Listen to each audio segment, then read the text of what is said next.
Диалог на Студент FM 929, секоја сабота од 16 часот. Се враќаме назад во студиото на Студент FM 929, радиото на Универзитетот Свети Кирил и Методи од Скопје. Разговараме денеска или диалогот го водиме со Васко Марковски. Го најавив како уметник и новинар, започнавме многу теми да фаќаме заедно. Многу е тоа нормално и природно двајца новинари кога ќе седнат да си разговараат.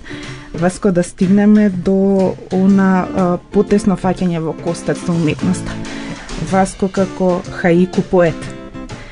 Неодамна, минатата година на 50-тите струшки вечери на поезијата го имаше својот настап на таа престижна манифестација со една форма која не е баш најчеста, да речеме, на струшките вечери на поезијата, хаику творењето. Од каде пак сега, да спомнавме музиката, фотографијата, од каде сега хаику? Си го поставував неодамна тоа прашање. Значи, каде го наоѓам? Хаику како хаику го сретнав како, не знам, книжевен феномен кај Орхан Вели, еден драг поет истанбулски од роден 1914, кој што го запознав за време на студиите по турски јазик и книжевност. И Орхан Вели е човекот кој што го воведува уличниот јазик во турската книжевност, во турската поезија, и прв поет кој што хаикуто го воведува, значи, во турската поезија. Тогаш го забележав, но нешто онака. Интересно, ама не ме допре. Ме допре првпат сериозно кога ми падна во раце Миџулето. Не го омаловажам, тука од што ми мило да нарекам така, на Владимир Мартиновски со 4 елементи. Го поздравуваме тука секако. Владимир е многу заслужен за ширењето на хаикуто во Македонија. Так. Си го купив тоа книжа, во тие денови неколку дури го имав во таква радост, го подарив и жал ми е што веќе е распродадено и освен двата примерока што Владимир ги чува за неговите деца, нема ни едно. Еве, лобираме за второ издание. Да. Значи, тогаш забележав интересна форма и некои заеднички точки со новинарството.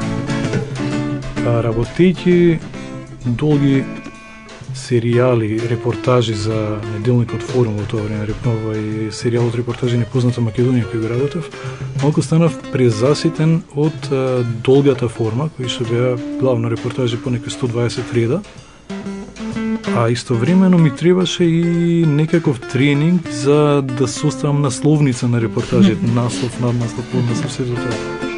Викам, ајде да почнам да размислам во мал формат. Се сетив на хаикуто, единствено што знае во тој момент беше 575. Формулата за стиховите. Ја викам, ќе се обидам, негде видов некаква драматургија на хаикуто и почнав. Имав чест, задоволство Владимир тоа да го забележим. Јас му пратив неколку пати да го види. Бива нешто од ова или не бива. И на моје големо изненадување бев поканет на штандот на Струшки вечери на поезијата за време на сајмот на книгата минатата година, кога што имаше хаику читање. Биете првпат влегов во тој книжен круг, конкретно кај хаику поетите. Помина одлично настапот и беше големо охрабрување да се продолжи понатаму. Кога дое поканата за Струшки вечери, значи фестивалот кој што многу ми значи во животот. Не знам.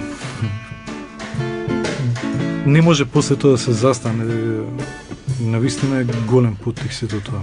Така, сега е веќе хаику дневник. Дали тоа значи сега дека имаш некое темпо, дневно отпишување на хаику? Да. Тоа ме интересира. Сум зборувала со повеќе луѓе што пишуваат хаику.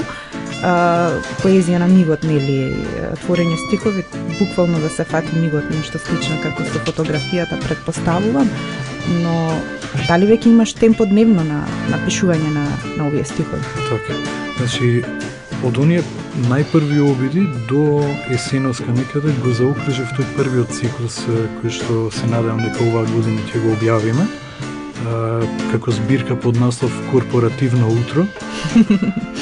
значи заврши моето корпоративно искуство, заврши циклусот. И од 2-3 јануари, кога се одморивме од нова година, го почнав мојот хејку дневник на Добри вести. Си дадов збор дека секојдневно барем по едно хејку за таа пригода, за тој мегдан ќе пишувам. Некогаш ми се случува да пречекорам неколку часа во следниот ден, но еве, до сега немам застој, одиме секојдневно. Одлично. Што ќе ни одбереш од твоите хаику стихови во оваа пригода? Не знам досега дали си направил ваков, ајде да кажеме, радио перформанс на твоја музика да читаш твои стихови? Не, тој спој до сега не се има слушани, ти благодарам за идејата. Да, мирак ми е што го правиш тоа кај нас. Можеш да поделиш некој хаику стих со нас и со нашите слушатели, повелики живот. Ајде, биди ми од помош, сакате од корпоративно утро периодот или од дневникот? Многу е провокативен овој наслов, јас предлагам и од дневникот да чуеме, меѓутоа прво корпоративното утро со хаику која ќе се спои корпоративно. Провокативно е, да чуеме. Ајде вака. Сонце не буди, со цртежи под зидот. Пораснал денот. Звезда на Давид, околу врат си ставам, корпоративно утро. Тргнав да мочам, ме извади од памет сушат за раце. Мамурно утро ме брза на работа, а сакам чорба. Сум станал факир врз играчки на син ми во постелата. Тоа е од тој период. Од корпоративното утро. Од корпоративно утро. Еве последната уште од корпоративно утро како ќе затвори. Симнувам јарем од мудра глава. С Богом корпорација. Ред, сега се префрлуваме на дневникот. Така, хаику дневникот на Добри вести што оди. Кран. На сајла е гредата, што ќе стои над нечиј тросед. Над градот Чаршав, во чаршавот дупка, се гледа небото. Тргнав на пазар, по пат се најдов кај Хармс во Милион. И уште една. Чистам низ станот, во мисли поврзувам трагиот живот. Одлично, реков премиерно ваков радио перформанс на твоја музика со твои стихови, Васко, да. Што слушавме всушност во позадина, во првиот дел од разговорот, средниот музички период на Васко, так. А сега слушавме Коњи на поило. Коњи на поило. Што е Коњи на поило? Еве и Коњи на поило, првпат јавно ги откриваме, так, дел од идентитетот на Коњи на поило. Значи, тоа е во суштина еден таен бенд кој што се случуваше во Скопје до пред 4 години, во еден стан, кај што тројца пријатели редовно се среќаваа на пијачка во недела или во четврток, некако се погодуваше секогаш. Еднаш еден од нив реши да ја извади електричната гитара која што никогаш ја немаше вклучено никаде. Ја донесе да ја проба во домашното студио на еден од коњите, на еден од другарите. Како што имаше низ собата расфрлани инструменти, стално има инструменти многу во домот на тој пријател, свативме дека тројцата сме почнале да зборуваме со инструменти, со музика, со свирење.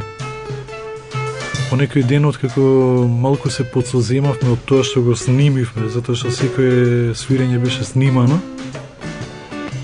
едниот од нив се сети, ова е Коњи на поило. Значи тројца, црвениот, белиот и црниот, собрани околу некакво поило и им фалеше некаков тајан идентитет, така што убаво си легна Коњи на поило, а кученцето што е околу поилото е стално некој од пријателите кои што им се придружува во свирењето. Така, и каква музика создаваат Коњи на поило? А и онаков политички одговор, так. Спонтана. Така. Спонтана, значи нешто што го буди животното и музичкото искуство на сите од нив во момент на убаво расположение. Така. Ајде да предложам таквата спонтаност да ја пренесеме преку етерот на Студент FM 929. Слушаме нешто од Коњи на поело, остануваат и инкогнито, но не ни пречи нели да слушнеме нешто од нивното творештво. Например, Рапава.